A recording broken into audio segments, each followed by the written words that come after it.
I still remember the sound of my fairy treehouse hitting the garage floor. The tiny wooden shingles I'd spent 3 weeks painting scattered like broken dreams across the concrete. Dad stood over the wreckage, his work boots still raised from the kick that destroyed everything. "No one makes money playing with dollhouses, Callie," he said, brushing sawdust off his hands. His voice was cold, disappointed. "While you were in here gluing twigs together, the gutters needed cleaning, the lawn needed mowing. I was 16 then, kneeling among the pieces of my creation. The miniature fairy door I'd carved from balsa wood was cracked down the middle. Months of careful work, ruined in seconds. My hands shook as I gathered the fragments, tears blurring my vision. "This is exactly why you'll never amount to anything," Dad continued, his shadow falling over me. "Living in fantasyland while real work needs doing." I looked up at him, holding the broken pieces of my fairy house. Something hardened inside my chest. A quiet promise formed in my mind as I swept up the glitter and moss. Someday, I'd prove him wrong. Someday, he'd see what I could really build. College was supposed to be my escape. Architecture seemed like the perfect compromise. Creative enough for me, practical enough for Dad. For 2 years, I tried to love it. I drew blueprints and calculated load-bearing walls, but my heart wasn't in it. During late study sessions, I'd find myself sketching tiny cottages in the margins of my textbooks, fairy libraries with mushroom roofs, enchanted markets no bigger than my palm. The other students talked about skyscrapers and shopping centers. I dreamed of magical worlds. The day I walked into Dad's office to tell him I was dropping out, his face turned stone cold. He was reviewing plans for another luxury development, his empire of concrete and profit spread across his desk. "Architecture wasn't good enough for you?" he asked without looking up. "It's not that, Dad. You just what? Want to waste more of my money? Throw away another opportunity?" His words hit like physical blows. "I'll pay you back every penny of tuition." He laughed, harsh and bitter. "With what? Your dollhouse money?" He finally looked at me, his eyes full of disappointment. "You're a waste of potential, Callie. Don't come back here asking for handouts." The basement apartment wasn't much. Concrete walls, a single window, the constant smell of dampness. But it was mine. I paid for it with tips from my barista job at Corner Cafe, serving lattes to people who probably made more in a day than I made in a month. But in that dim space, something magical happened. I set up my crafting table near the window and let my imagination run free. Tiny fairy houses began appearing again. This time, I didn't just build them. I created entire worlds. Each miniature scene told a story: a wizard's tower with glowing windows, a fairy market selling bottled starlight, a library where books flew off the shelves like butterflies. I narrated their tales in whispers, my voice soft and dreamy. On a whim, I recorded one of my storytelling sessions and posted it to TikTok. The video was simple, just my hands building a tiny enchanted cottage while I spoke about the fairy who lived there. I had 12 followers, mostly college friends who'd probably forgotten about me. The next morning, I woke to 347 notifications. The video had 20,000 views. Comments flooded in. "This is so relaxing. Please make more. Where can I buy this?" My heart pounded. Maybe Dad was wrong about dollhouse money. Within a week, I'd posted 5 more videos. Each one gained more views than the last. People loved watching me build these tiny worlds while I whispered fairy tales about their inhabitants. They called it ASMR magic. I opened an Etsy shop called Whim Wonders and listed DIY fairy house kits. Nothing fancy, just pre-cut wood pieces, paint, and tiny accessories with printed instructions. I priced them at $20 each, hoping to sell maybe 1 or 2. They sold out in 4 hours. Orders kept pouring in. I spent my evenings after work cutting wood and packaging kits, my basement transforming into a tiny factory of dreams. The bank account I'd opened to keep track of my hobby money grew steadily. Then came the voice note that changed everything. A woman with a British accent introduced herself as Lydia Hartwell, a fantasy author whose books I'd read growing up. She'd found my videos through her teenage daughter. "You have something truly magical," she said. "The way you weave story and craft together. It's extraordinary. Have you considered turning these tales into something bigger?" I played the message 3 times, my hands trembling. A real author thought I had talent. Dad's voice echoed in my head. No one makes money playing with dollhouses. Maybe he was wrong about that too. When Dad called asking me to dinner, I almost said no. We hadn't spoken since I dropped out of college 6 months ago. Mom must have forced him to reach out, worried about our family rift. I sat across from him at Romano's, the Italian place where he took clients to impress them. He ordered for both of us without asking, just like always. The conversation was stilted, awkward. "So," he said, cutting his steak with sharp, precise movements. "Are you still crafting?" The way he said it made my hobby sound like a disease. I nodded, keeping my expression neutral. "Still gluing glitter on cardboard?" He smirked, taking a sip of wine. "When are you going to grow up and get serious about your life?" I could have told him then. About the Etsy shop that was bringing in $2,000 a month. About the sponsorship offers starting to trickle in. About the fan mail from kids who said my videos helped them fall asleep. Instead, I smiled and cut my pasta. "You'll see, Dad." He laughed, the sound echoing across the restaurant. "I'll see what? Your fairy fortune?" Mom tried to change the subject, but the damage was done. As I drove home, I made another promise. This time, I'd let my success speak for itself. Everything changed on a Tuesday morning in September. I was getting ready for my cafe shift when my phone started buzzing nonstop. Text after text, notification after notification. My TikTok follower count was climbing so fast the numbers blurred. A YouTuber named Marcus Webb, who had 10 million subscribers, had shared my latest video. He called me the modern-day Tolkien meets Bob Ross, and told his massive audience they had to check out my whimsical genius. My video went from 5,000 views to 500,000 in 6 hours. My DMs flooded with messages. Sponsorship offers from craft companies, interview requests from podcasters, parents asking if I did birthday parties. A board game company wanted to license my fairy world designs. I called in sick to work and spent the day responding to messages, my head spinning. By evening, I had gained 50,000 new followers. My Etsy shop had crashed from too much traffic. I sat in my basement, surrounded by tiny fairy houses, staring at my phone in disbelief.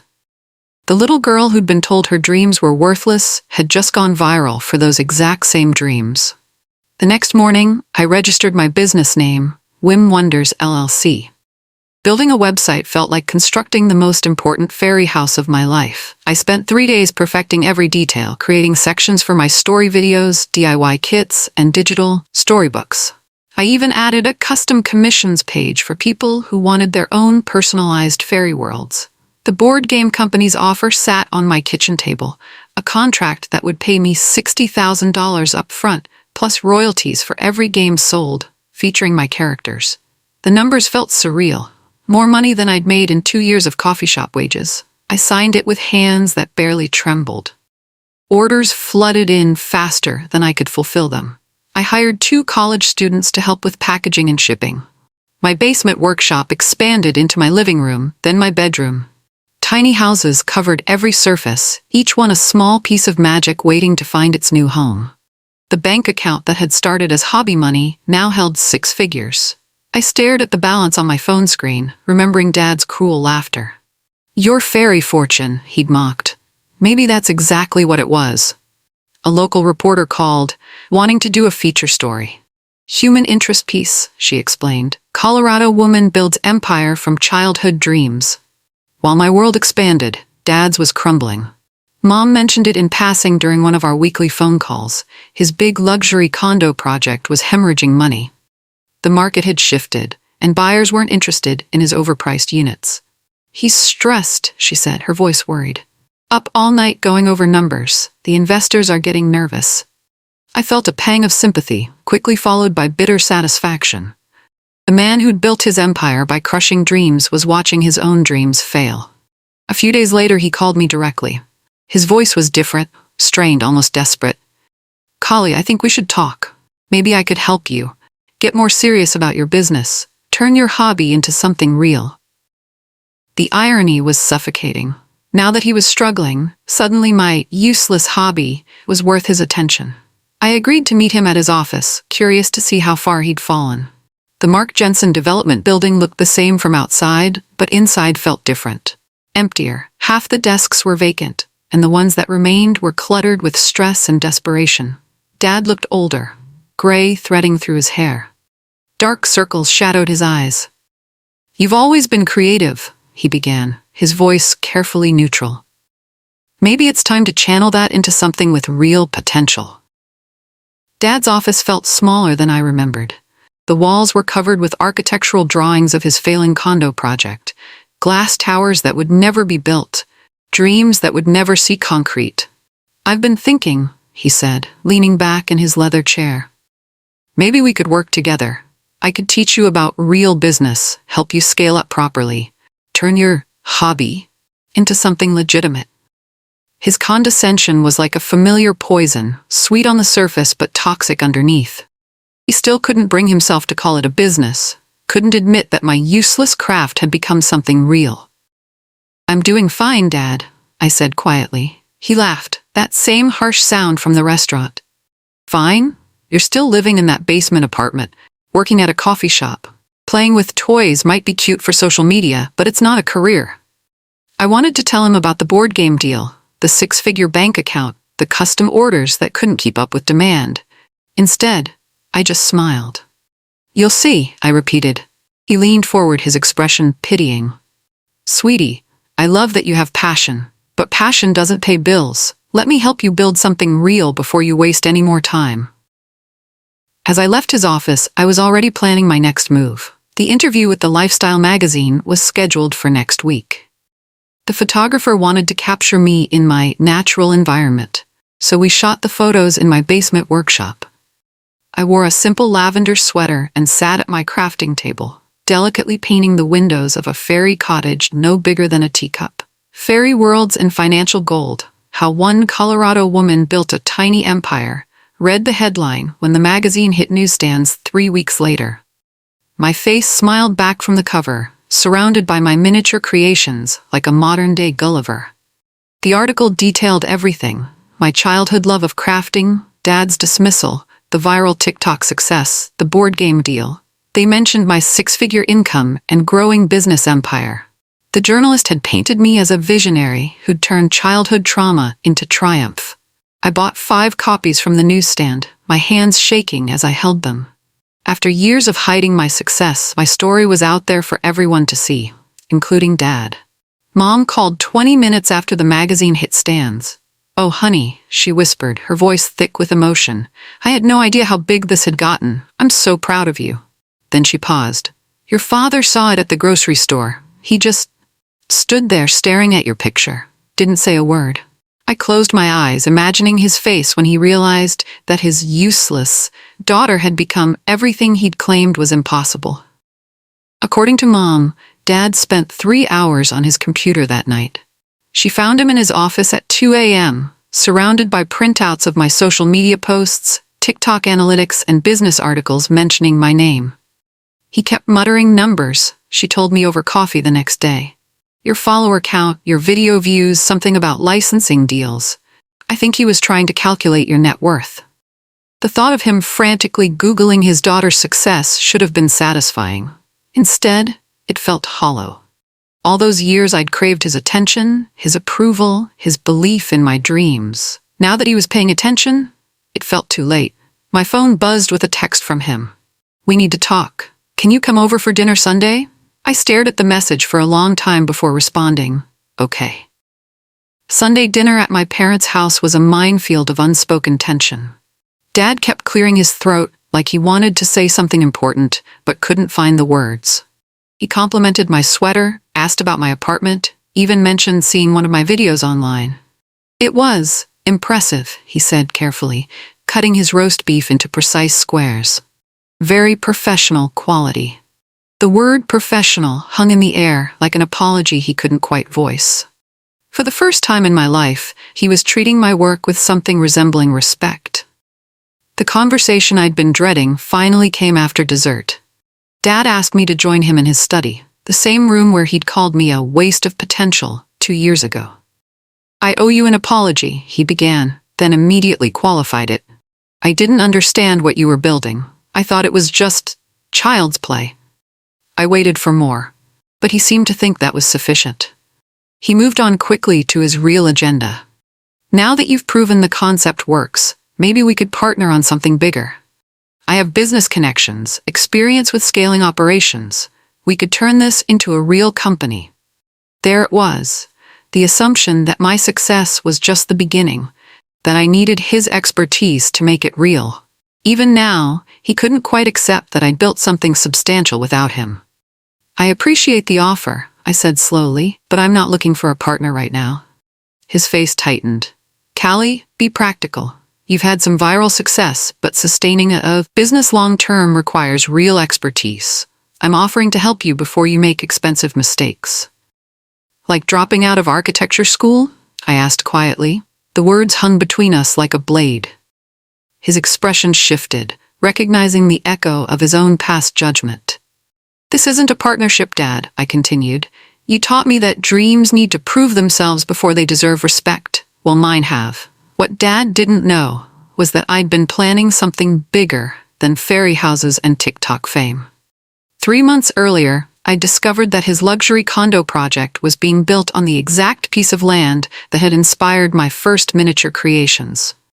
The walking trail behind our old house, where I'd spent countless childhood hours imagining fairy villages in the roots of ancient oak trees, was going to be destroyed for his glass towers and concrete parking lots. The magic that had shaped my entire life would be erased for profit. So I'd hired a lawyer, a quiet woman named Sarah Chen, who specialized in land acquisitions. Together, we'd formed an LLC called Whispering Oaks Holdings. The name came from the tree where I'd built my first fairy door as a 7-year-old. Sarah helped me submit a cash offer for the entire development project. It was a substantial portion of my new wealth, but some things were worth more than money. The land that had given birth to my dreams deserved protection. The offer was generous, full asking price, no contingencies, immediate closing. For a developer bleeding money on a failing project, it would be irresistible. We submitted the bid anonymously, using Sarah as the point of contact. Dad would never know his daughter was the mystery buyer until it was too late to stop. As I signed the paperwork, I thought about that broken fairy house in the garage. The call came on a Thursday afternoon. I was packaging fairy house kits when my phone rang with Dad's number. His voice was strained, desperate in a way I'd never heard before. It's done, he said without preamble. Some anonymous buyer made a cash offer. Full price. My investors are thrilled to get out. I made appropriate sympathetic sounds while my heart hammered with secret satisfaction. 25 years building this company, he continued, his voice cracking slightly. This was supposed to be my legacy project. Now it's gone to some mystery investor who'll probably flip it for profit. If only he knew. From my basement window, I could see him across town at Corner Cafe where I used to work. He sat alone at a corner table, his phone pressed to his ear, probably begging his banker for more time on other projects. His shoulders were slumped in defeat. The man who'd built his empire by crushing dreams was learning what it felt like to have his own dreams crushed. The symmetry was almost poetic. I watched him for 20 minutes, this stranger who'd raised me, this father who'd never learned to see me clearly. Part of me wanted to comfort him. A larger part wanted him to understand what he'd put me through all those years. Tomorrow, Sarah would reveal the buyer's identity. Tonight, I let him sit with his failure a little longer. The meeting was scheduled for 10 a.m. at Sarah's law office. Dad arrived 10 minutes early, dressed in his best suit like he was going to court. Through the conference room's glass wall, I watched him pace and check his phone obsessively. Sarah entered first, carrying a thick folder of documents. She was younger than Dad expected, her professional demeanor masking the secret we shared. I want to know who bought my project, he said without preamble. This was a family business, 30 years of work, gone to some anonymous corporation. Sarah removed her glasses, cleaning them with deliberate slowness. Actually, Mr. Jensen, the buyer specifically requested this meeting to discuss the future of the development. She gestured toward the door. Please, come in. I stepped into the conference room, my heart hammering. His face went through a sequence of expressions: confusion, recognition, disbelief. Hello, Dad, I said quietly. He stared at me for a long moment. You? You bought out my project? I nodded. Through Whispering Oaks Holdings. Yes. Dad's face cycled through emotions too quickly for me to track. Shock gave way to confusion, then something that looked almost like respect, before settling into hurt betrayal. "You did this to punish me," he said finally. "You got successful just to destroy my business." I shook my head. "I got successful because you taught me I had to prove myself. But I didn't buy your project to hurt you, Dad. I bought it to save something that matters to me." Sarah slid a folder across the table. Inside were architectural drawings. Not for condos, but for a community park, preserved walking trails, a children's playground, and at the center, a small building labeled Whispering Oaks Community Art Center. "That trail behind our old house," I said softly, "where you used to walk the dog while I collected acorns and leaves? That's where I built my first fairy house, where I learned to see magic in small things." His eyes moved across the drawings, understanding slowly dawning. "Your condo project would have destroyed all of it. I'm not ruining your legacy, Dad. I'm protecting mine." "Because you wouldn't have listened," I said finally. "Just like you didn't listen when I tried to show you my fairy houses. Just like you didn't listen when I said architecture wasn't right for me. You only hear me when I'm proving you wrong." Dad's face crumpled slightly. For the first time since I'd known him, he looked small, diminished. "I thought I was teaching you to be realistic," he said quietly. "To prepare for a world that doesn't care about dreams. You taught me that my dreams weren't worth believing in unless they came with profit margins," I replied. "But that's not the same thing." He was quiet for a long moment, staring at the park drawings. "So what happens now? You cancel my project, build your park, and we never speak again?" The hurt in his voice surprised me. I'd expected anger, arguments, maybe even legal threats. I hadn't expected him to sound like a father afraid of losing his daughter. "That depends," I said. "Are you ready to actually see me? Not the version of me you think I should be, but who I really am." He looked up, meeting my eyes. "I'm trying," he whispered. The story broke 3 days later. Real estate tycoon loses land deal to viral TikTok daughter. It exploded across social media like wildfire. The narrative was irresistible. Successful father brought down by the daughter he'd dismissed. My phone rang constantly with interview requests, but the comments were brutal for Dad. People called him emotionally abusive, a failed parent, a villain who'd gotten his just desserts. I watched the story unfold online with growing discomfort. Yes, Dad had hurt me, but seeing him torn apart by strangers felt wrong. That evening, I published a statement. "The story circulating about my father and me is more complicated than headlines suggest. He's human, flawed like all of us, and learning to see me differently. Real families are messier than fairy tales." A documentary YouTube channel reached out, wanting to feature my journey from dismissed dreamer to successful entrepreneur.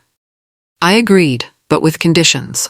If they wanted my story, they'd have to tell all of it, including the parts where healing was possible. The YouTube documentary team followed me for 2 weeks, capturing everything from my morning routine to my late-night crafting sessions. They filmed me walking the trails I'd saved, talking about how the landscape had shaped my imagination. The most powerful moment came when they asked about my relationship with Dad. Instead of focusing on our conflicts, I talked about the complexity of love and disappointment. "He's learning to see me," I said to the camera, sitting in the forest where my fairy doors still hung from oak trees. "And I'm learning to forgive him. Not because what he did was okay, but because holding on to hurt doesn't serve either of us." The documentary premiered The Fairy Builder, How Callie Jensen Built Magic from Dust. Within 12 hours, it had 3 million views. Comments poured in from people sharing their own stories. The narrative shifted from simple revenge to something more nuanced. A story about the courage it takes to pursue dreams despite discouragement, and the grace required to forgive those who couldn't see our potential. By Sunday, the video had 10 million views and was trending across multiple platforms. Walking the preserved trail felt different now that I knew it was safe forever. The oak trees where I'd hung my first fairy doors stood tall and unthreatened. Children had discovered the trail since the documentary aired.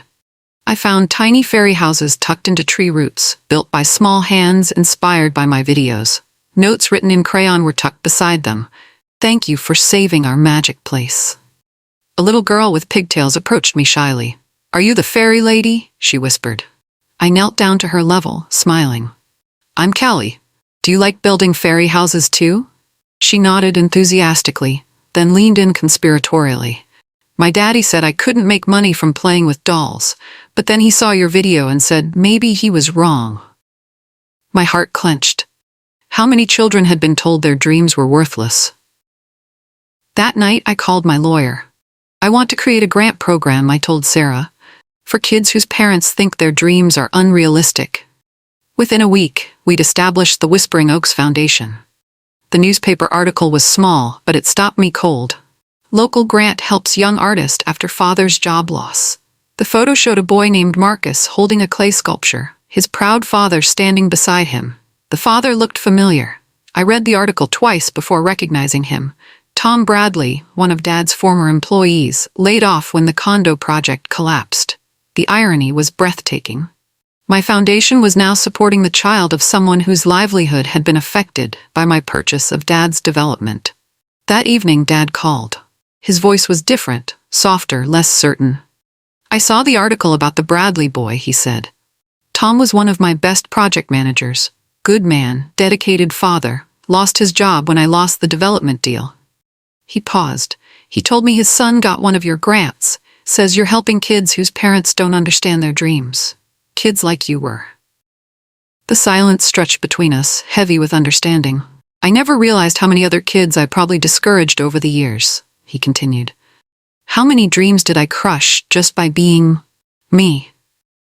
The coffee shop was neutral territory, not the fancy restaurant where he'd mocked my dreams, not my childhood home where old hurts lingered. Just a quiet cafe downtown. Dad arrived first, sitting at a corner table, his fingers drumming nervously. When I walked in, he stood up. A small gesture of respect that meant more than grand speeches. For 20 minutes, we made small talk about safe topics. Finally, he set down his cup and looked directly at me. I was wrong, he said simply.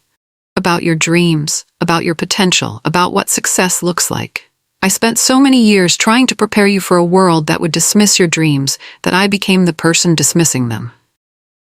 I felt tears prick my eyes. It was the apology I'd waited years to hear. I know I can't undo the damage, he continued. But I'd like to help with your foundation if you'll let me. Maybe I can use my business experience to support dreams instead of crushing them. I studied his face, looking for the catch. But all I saw was a man who'd finally learned to see his daughter clearly. His offer hung in the air like a bridge I wasn't sure I was ready to cross. For years I dreamed of this moment, Dad finally seeing my worth, wanting to be part of what I'd built. I appreciate the offer, Dad. But I needed you to believe in me then, when I was scared and uncertain. I don't need your validation now. His face fell slightly, but he nodded. You're right. It's not about deserving, I said gently. It's about timing. I had to learn to believe in myself without your approval. That strength is part of who I am now. We sat in silence for a moment. Through the window, I could see children playing in the park. But, I continued, if you want to support other kids' dreams, if you want to help parents learn to see their children differently, that's something I could respect. He leaned forward. How? Volunteer with the foundation, not as my business partner, but as someone who's learned from his mistakes. A smile tugged at the corner of his mouth. A reformed dream crusher? My phone buzzed with a text from the Sundance Film Festival. The town celebration was Sarah Chen's idea. You saved a piece of community history, she'd argued. The people should have a chance to thank you properly. When I saw families with children gathering on the preserved trail, building fairy houses and sharing stories, I understood this wasn't about celebrating me. It was about celebrating the magic that happens when dreams are protected. The ceremony was simple. Mayor Rodriguez spoke about community values. A group of children performed a song they'd written about fairy houses and following dreams. When they called me to the microphone, my hands trembled. But looking out at the crowd, families with children, elderly couples who remembered walking these trails, young artists who'd found courage in my story, I felt calm.